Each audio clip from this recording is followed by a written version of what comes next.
Good evening, Foxers. Good evening. Sorry for the late start. Mr. Kosaka was messing with the internet and it messed with my phone. I was having issues getting it to connect. Of course, he has to mess with that before my stream. Oh well, it is what it is. We're gonna give a couple minutes for people to come in and then we'll start. So just while we chill. We'll do some regular ASMR. Let me move this out of the way so it's not blocking chat while I'm not actually having to read anything. Good evening, Tom. How are you doing? How are you doing today? You know, today sure was the day. We had a little incident that ended with me sitting on the floor crying and having a panic attack. I'm not joking, by the way. I'm not joking. That's not a joke. So when we were at Costco, we needed to buy some liquid for the dishwasher, and I was just like, let's just get whatever's cheapest to save some money, right? Merry Christmas. Gleefin, how are you doing this evening? Good evening, Simplicity. How are you doing this evening? And I looked at it and I was like, do you think we can use this in the dishwasher? Mr. Kosaka looked at me and said, well, it says dishwashing liquid, so probably, yeah. So we got that. It was not liquid for the dishwasher. So it overflowed full of suds, and the suds were all over the kitchen floor.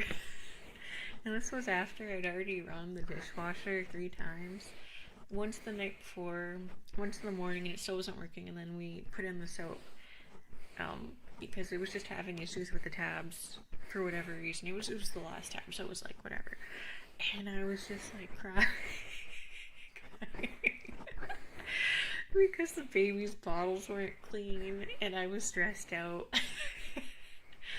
I was having like a full-on panic attack there. It was like, Mr. Kosaka, take the baby in the bottle. I'm gonna pass out. And then I laid on the floor for a bit, and then I was okay. And then I googled how to get rid of the suds because he ran it a second time, and it started overflowing again, and then I splashed some olive oil in it, and that fixed it.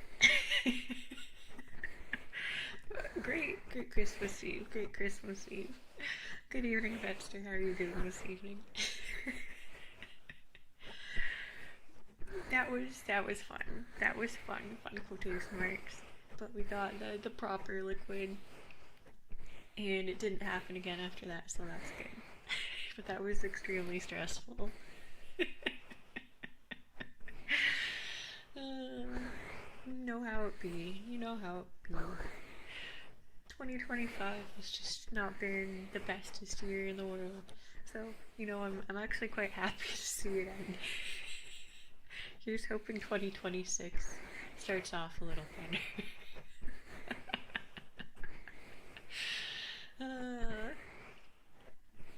Good evening, Sir Flashlight. How are you doing this evening?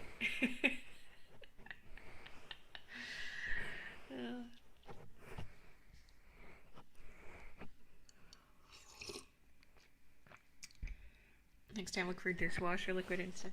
Yeah, I'm not making that same mistake. And I'm never doubting myself again. I'm not gonna ask Mr. Kosaka for a second opinion. I'm just gonna look at it, and if it doesn't give me the right vibes, I'm just gonna say, no, that's not what we're buying.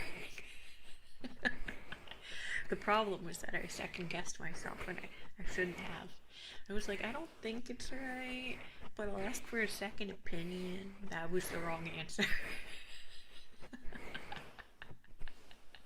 I should have trusted my instincts. My instincts said, that one's gonna make the suds come out. I'm gonna cry.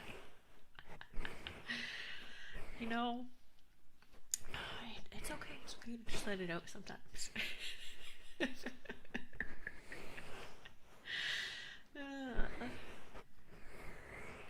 Alright.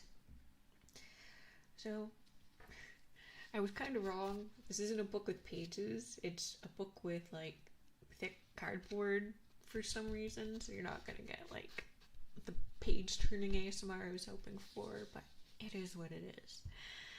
So you have one physical book. I honestly thought it was going to be a lot longer than it was until I realized it was like the thick cardboard. I think the issue was who you asked. Here's the worst part.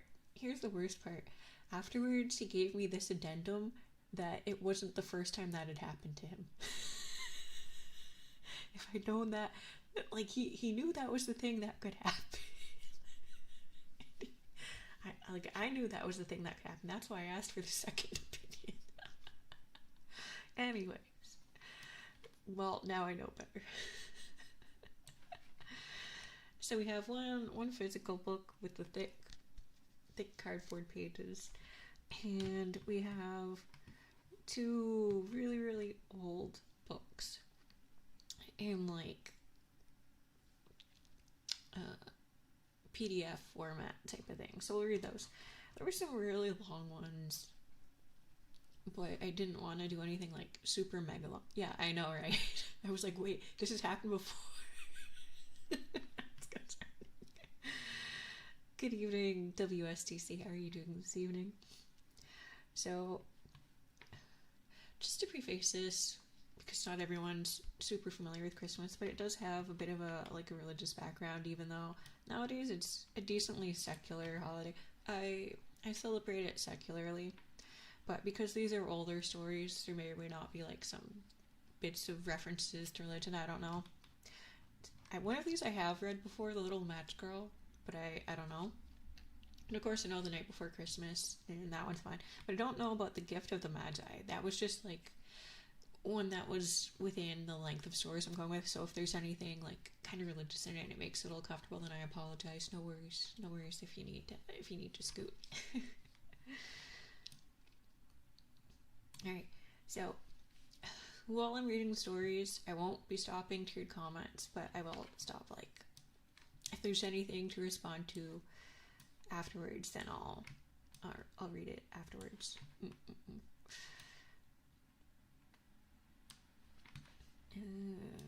Okay, that looks good. Alright, so we'll start with The Night Before Christmas. I just read this one to baby Kosaka before we put him to bed. I thought, he's about to go to sleep and I don't want to miss the opportunity. It just feels, perfectly thematic to read it to him before he goes to bed. 'Twas the night before Christmas, when all through the house not a creature was stirring, not even a mouse. The stockings were hung by the chimney with care, in hopes that St. Nicholas soon would be there. The children were nestled, all snug in their beds, all visions of sugar plums danced in their heads. And Mamma in her kerchief, and I in my cap, had settled just down for a long winter's nap, when out on the lawn there arose such a clatter. I sprang from my bed to see what was the matter. Away to the window I flew like a flash, tore open the shutters, and threw open the sash.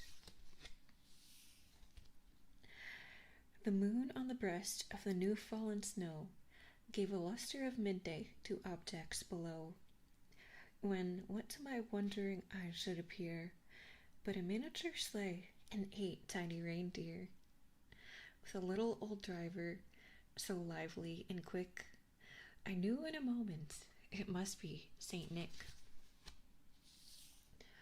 More rapid than eagles his coursers they came, and he whistled and shouted and called them by name. Now Dasher, now Dancer, now Prancer and Vixen, on Comet, on Cupid, on Donder and Blitzen, to the top of the porch, to the top of the wall. Now dash away, dash away, dash away all. As dry leaves that before the wild hurricane fly, when they meet with an obstacle, mount to the sky. So up to the housetop the coursers they flew, with a sleigh full of toys, and St. Nicholas too. And then in a twinkle, I heard on the roof the prancing and pawing of each little hoof. As I drew in my head and was turning around, down the chimney St. Nicholas came with a bound. He was dressed all in fur from his head to his foot, and his clothes were all tarnished with ashes and soot. A bundle of toys he had flung on his back, and he looked like a peddler just opening his sack. His eyes, how they twinkled, his dimples, how merry, his cheeks were like roses, his nose like a cherry, his droll little mouth was drawn up like a bow, and the beard on his chin was as white as the snow.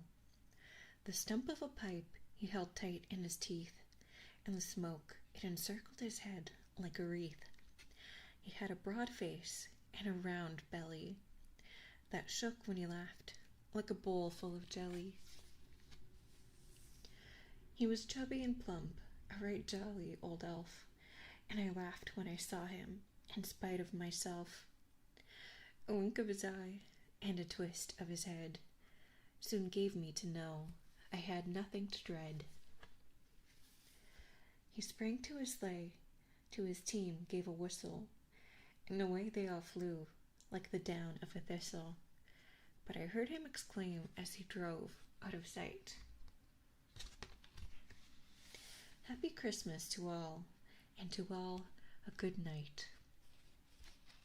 I just want you to know there was like two or three jokes I could have added, but I resisted the temptation. Very hard.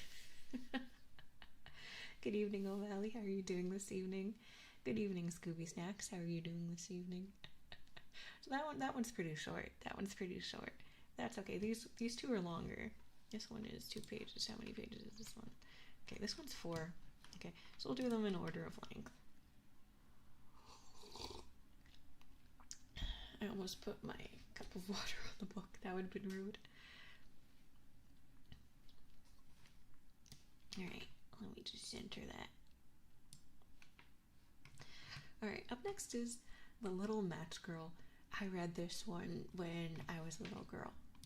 I think it was probably in like a little, like anthology of Christmas stories I had. Good evening, Misty. How are you doing this evening? Good evening, I love it. Happy holidays and thanks so much. Hope you're doing well too. Thank you. Happy holidays. Merry Christmas. Happy whatever you guys are celebrating. Good vibes tonight. Alright, The Little Match Girl. It was dreadfully cold. It was snowing fast, and was almost dark as evening came on. The last evening of the year. In the cold and the darkness, there went along the street a poor little girl, bareheaded and with naked feet. When she left home, she had slippers on, it is true, but they were much too large for her feet. Slippers that her mother had used till then, and the poor little girl lost them in running across the street when 2 carriages were passing terribly fast. When she looked for them, one was not to be found, and a boy seized the other and ran away with it, saying he would use it for a cradle someday when he had children of his own. So on the little girl went with her bare feet that were red and blue with cold. In an old apron that she wore were bundles of matches, and she carried a bundle also in her hand. No one had bought so much as a bunch all the long day, and no one had given her even a penny. Poor little girl, shivering with cold and hunger, she crept along, a perfect picture of misery. The snowflakes fell on her long flaxen hair, which hung in pretty curls about her throat, but she thought not of her beauty, nor of the cold. Lights gleamed in every window, and there came to her the savory smell of roast goose, for it was New Year's Eve, and it was this of which she thought. In a corner formed by 2 houses, one of which projected beyond the other, she sat cowering down. She had drawn under her little feet, but still she grew colder and colder. Yet she dared not go home, for she had sold no matches, and could not bring a penny of money. Her father would certainly beat her, and besides, it was cold enough at home, for they had only the house roof above them, and though the largest holes had been stopped with straw and rags, there were left many through which the cold wind could whistle. And now her little hands were nearly frozen with cold. Alas, a single match might do her good, if she might only draw it from the bundle, rub it against the wall, and warm her fingers by it. So at last she drew one out. Wish how it blazed and burned. It gave it a warm, bright flame, like a little candle, as she held her hands over it. Thank you. Oh, I forgot to mute my PC. Oh, okay. Thank you for the biddies. Thank you for the biddies.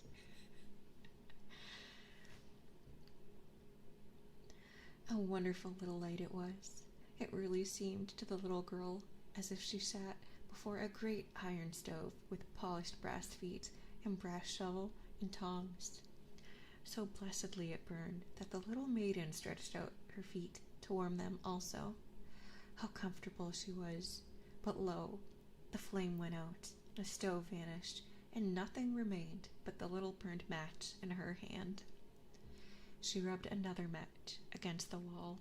It burned brightly, and where the light fell upon the wall, it became transparent like a veil, so that she could see through it into the room. A snow-white cloth was spread upon the table, on which was a beautiful china dinner service, while a roast goose, stuffed with apples and prunes, steamed famously and sent forth a most savory smell. And what was more delightful still, and wonderful, the goose jumped from the dish, with knife and fork still in its breast, and waddled along the floor straight to the little girl. But the match went out then, and nothing was left to her but the thick, damp wall. She lit another match, and now she was under a most beautiful Christmas tree, larger and far more prettily trimmed than the one she had seen through the glass doors at the rich merchants'.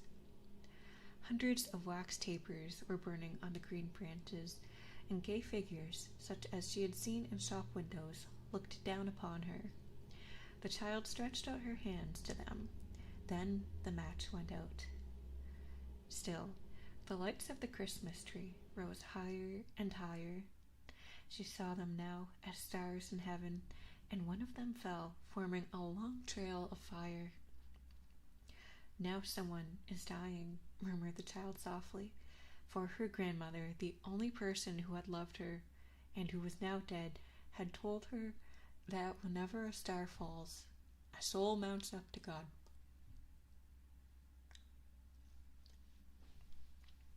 She struck yet another match against the wall, and again it was light, and in the brightness there appeared before her the dear old grandmother, bright and radiant, yet sweet and mild, and happy as she had never looked on earth. "Oh, grandmother," cried the child, "take me with you. I know you will go away when the match burns out. You too will vanish like the warm stove, the splendid New Year's feast, the beautiful Christmas tree." And lest her grandmother should disappear, she rubbed the whole bundle of matches against the wall, and the matches burned with such a brilliant light that it became brighter than noonday. Her grandmother had never looked so grand and beautiful. She took the little girl in her arms, and both flew together, joyously and gloriously, mounting higher and higher, far above the earth, and for them there was neither hunger, nor cold, nor care. They were with God. But in the corner, at the dawn of day, sat the poor girl, leaning against the wall, with red cheeks and smiling mouth, frozen to death on the last evening of the old year, stiff and cold. I don't remember this ending. She sat with the matches, one bundle of which was burned. She wanted to warm herself, poor little thing, people said. No one imagined what sweet visions she had had. or how gloriously she had gone with her grandmother to enter upon the joys of a new. This is not the story I read as a child. This is not the story I read. Oh my goodness. That was I'm not sure why this is considered a Christmas classic, but I'm pretty sure I read a heavily edited version of this as a child. Oh my god. That was sad. That was very, very sad. Good evening, Zenith. Good evening, Crimson. Good evening, Uncrowned King. Good evening, Holden. How is everyone doing this evening? Hopefully better than that story. The girl, that story. Good evening, Co-Gamer. How are you doing this evening? That was the little match girl. That is not how I remember that. That is not how I remember that. Thank you for the biddies, Derpy. Thank you. A bit starting. That was extremely depressing. That was extremely depressing. Not quite the vibes I was hoping for from a Christmas classic. Yeah.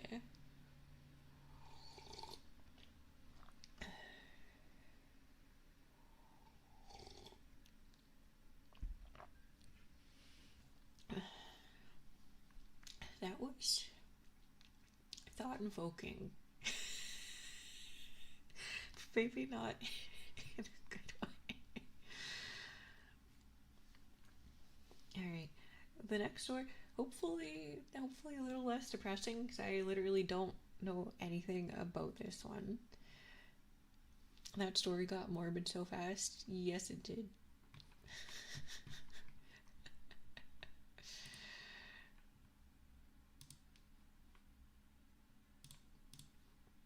Not very cash money for a Christmas story. Yeah. That was sad. That wasn't really the vibe I want. Oh well, I didn't have time to reread these before the stream, unfortunately. I wish I had more time in a day, but I really don't. Alright, the gift of the Magi, please don't be as depressing. Please don't be as depressing. $1.87. That was all. And 60 cents of it was in pennies. Pennies saved 1 and 2 at a time by bulldozing the grocer and the vegetable man and the butcher until one's cheeks burned with the silent imputation of parsimony that such close dealing implied. 3 times Stella counted it. $1.87. And the next day would be Christmas. There was clearly nothing to do but flop down on the shabby little couch and howl. So Della did it, which instigates the moral reflection that life is made up of sobs, sniffles, and smiles, with sniffles predominating. True. While the mistress of the home is gradually subsiding from the first stage to the second, take a look at the home. A furnished flat at $8 per week. I wish rent was still that cheap. It did not exactly beggar description, but it certainly had that word on the lookout for the Mendicity Squad. Mendicancy Squad. I've never heard that word in my entire life. In the vestibule below was a letterbox into which no letter would go, and an electric button from which no mortal finger could coax a ring. Also appertaining thereunto was a card bearing the name Mr. James Dillingham Young. A fantastic name. A fantastic name. The Dillingham had been flung to the breeze during a former period of prosperity when its possessor was being paid $30 per week. Now, when the income was shrunk to $20, though, they were thinking seriously of contracting to a modest and unassuming D. But whenever Mr. James Dillingham Young came home and reached his flat above, he was called Jim, and greatly hugged by Mrs. James Dillingham Young, already introduced to you as Della, which is all very good.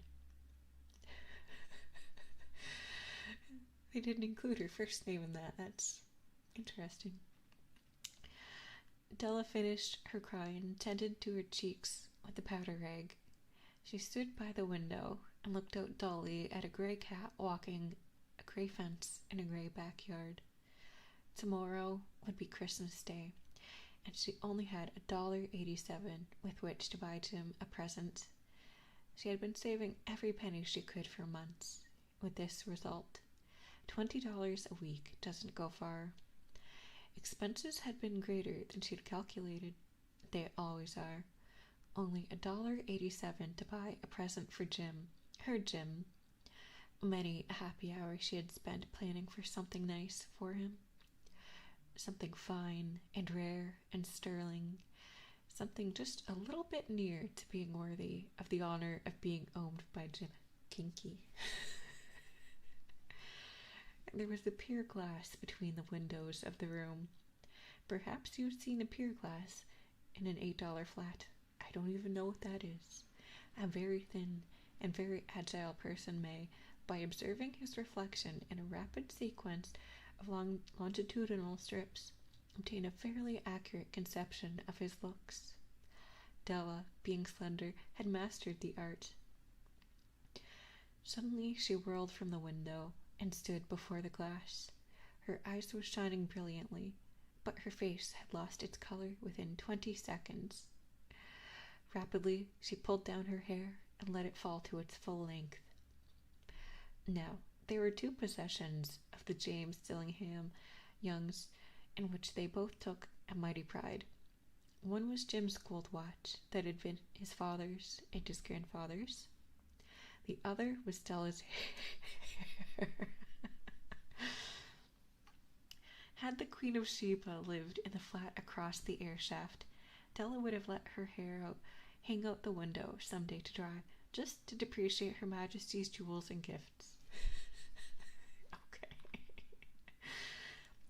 Had King Solomon been the janitor, with all his treasures piled up in the basement, Jim would have pulled out his watch every time he passed, just to see him pluck at his beard from envy. Okay. So now Della's beautiful hair fell about her rippling and shining like a cascade of brown waters. It reached below her knee and made itself almost a garment for her. And then she did it up again, nervously and quickly. Once she faltered for a minute and stood still, while a tear or two splashed on the worn red carpet. On went her old brown jacket, on went her old brown hat, with a whirl of skirts, and with the brilliant sparkle still in her eyes. She fluttered out the door and down the stairs to the street. Where she stopped, the sign read, Mademoiselle Sonofria, hair goods of all kinds. One flight up, Della ran and collected herself, panting. Madame, large, too white, chilly, hardly looked the Sophronie. Will you buy my hair? Asked Della. I buy hair, said Madame. Take your hat off, and let's have a sight at the looks of it. Down rippled the brown cascade. $20, said Madame, lifting the mass with a practiced hand. Give it to me quick, said Della, lewd. Oh, and the next 2 hours drift by on rosy wings. Forget the hashed metaphor. She was ransacking the stores for Jim's presents. She found it at last. It surely had been made for Jim and no one else. There was no other like it in any of the other stores, and she had turned all of them inside out.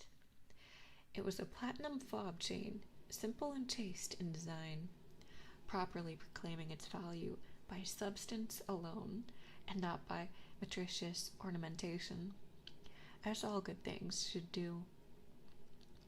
It was even worthy of the watch. As soon as she saw it, she knew that it must be Jim's. It was like him. Quietness and value. The description applied to both. $21 they took from her for it, and she hurried home with the 87 cents. With that chain on his watch, Jim might be properly anxious about the time in any company. Grand as the watch was, he sometimes looked at it on the sly on account of the old leather strap that he used in place of a chain. When Della reached home, her intoxication gave way a little to prudence and reason. She got out her curling irons and lighted the gas and went to work repairing the ravages made by generosity added to love, which is always a tremendous task, dear friends, a mammoth task. Within 40 minutes, her head was covered with tiny, close-lying curls that made her look wonderfully like a truant schoolboy. Okay, fair enough.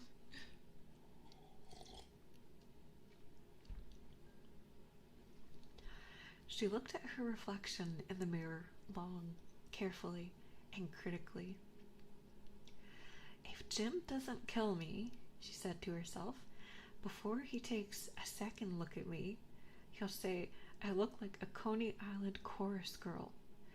But what could I do? Oh, what could I do with $1.87? At 7 o'clock, the coffee was made and the frying pan was on the back of the stove, hot and ready to cook the chops. Jim was never late. Della doubled the fob chain in her hand and sat on the corner of the table near the door that he always entered. Then she heard his step on the stair away down on the first flight, and she turned white for just a moment. She had a habit of saying a little silent prayer about the simplest everyday things, and now she whispered, "Please God, make him think I am still pretty."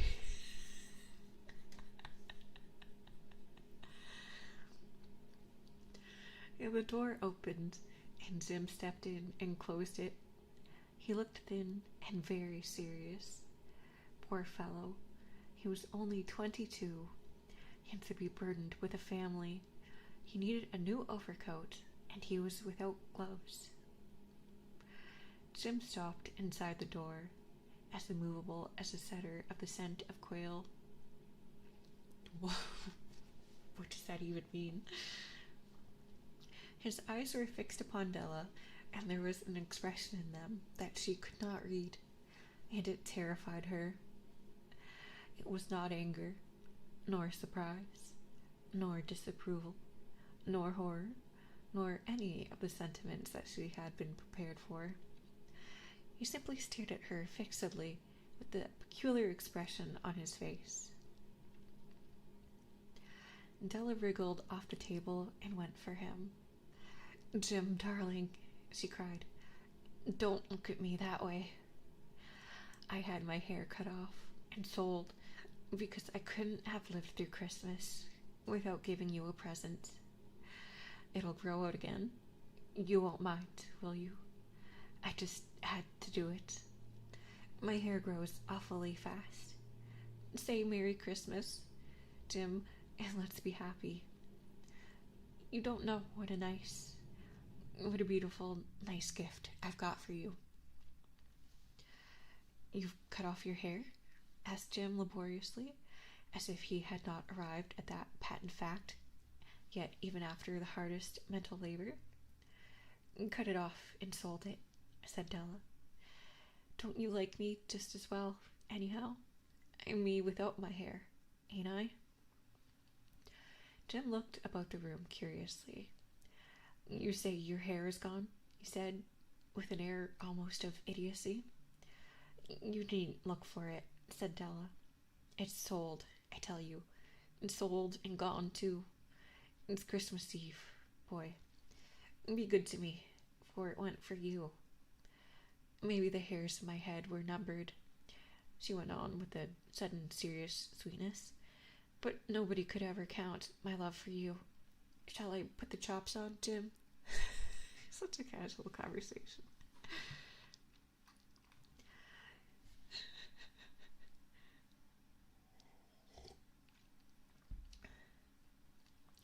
Out of his trance, Jim seemed quickly to wake. He enfolded his Della. For 10 seconds, let us regard with discreet scrutiny some inconsequential object in the other direction.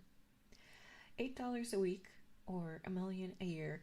What is the difference? A mathematician or a wit would give you the wrong answer. The Magi brought valuable gifts, but that was not among them. This dark assertion will be illuminated on later. Sus. Jim drew a package from his overcoat pocket and threw it upon the table. Don't make any mistake, Dell, he said. About me. I don't think there's anything in the way of a haircut, or a shave, or a shampoo that could make me like my girl any less. But if you'll unwrap that package, you may see why you had me going a while at first. White fingers and nimble tore at the string and paper, and then an ecstatic scream of joy, and then, alas, a quick feminine change to hysterical tears. Very feminine. That was me earlier. Necessitating the immediate employment of all the comforting powers of the lord of the flat. For there lay the combs, a set of combs, side and back, that Dell had worshipped long in a Broadway window. Beautiful combs, pure tortoiseshell, with gelled rings, just the shade to wear in the beautiful vanished hair. They were expensive combs, she knew, and her heart had simply craved and yearned over them without the least hope of possession. And now they were hers, but the tresses that should have adorned the coveted adornments were gone. Oh no. Oh no. But she hugged them to her bosom, and at length she was able to look up with dim eyes and a smile and say, My hair grows so fast, Jim. And then Della leapt up like a little singed cat and cried, Oh, oh. Jim had not yet seen his beautiful present. She held it out to him eagerly upon her open palm. The dull, precious metal seemed to flash with a reflection to her bright and ardent spirit. Isn't it a dandy, Jim? I hunted all over town to find it. You'll have to look at the time 100 times a day now. Give me your watch. I want to see how it looks on it. I think I know where this is going. Instead of obeying, Jim tumbled down on the couch and put his hands under the back of his head and smiled. Nell, said he, let's put our Christmas presents away and keep 'em a while. They're too nice to use just at present.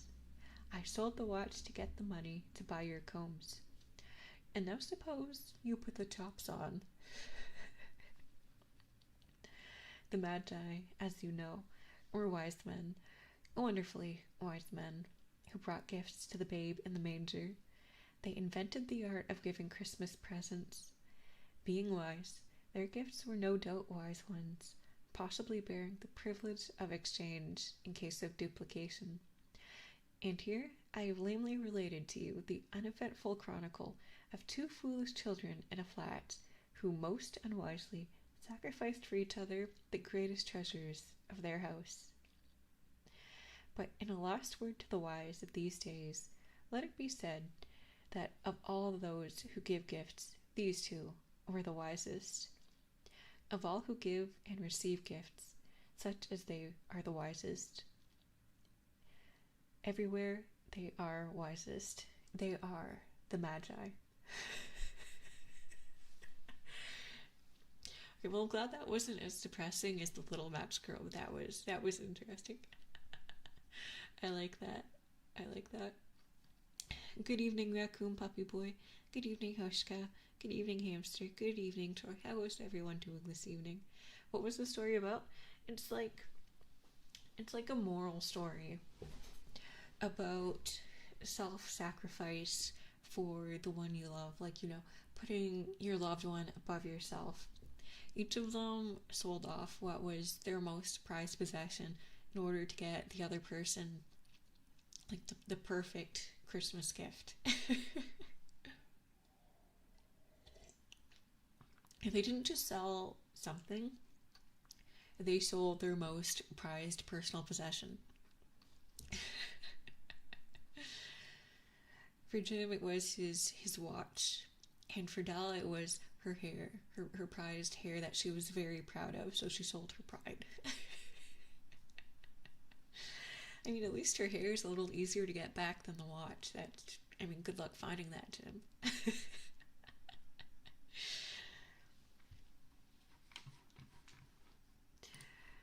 Alright, I know this was a bit of a short one, but I still have some other work to do tonight, so because I need to get to work on editing up a stream for you guys for tomorrow. So thank you for stopping in. Hopefully you didn't get too depressed by the first half of the stream. I hope everyone has a very happy holiday. Merry Christmas if that's what you're celebrating. Happy Hanukkah. I don't off the top of my head know any other holidays happening around this time, so just have a good time. Have a good time. Get some sleep if you're tired. If you're hungry, go get something to eat. If you're thirsty, go get something to drink. See you guys tomorrow. I'll be popping into the chat every now and then, but it won't be like a live stream. It'll be there, but it'll be like a looping one. See you guys there if you stop in, but if not, no worries.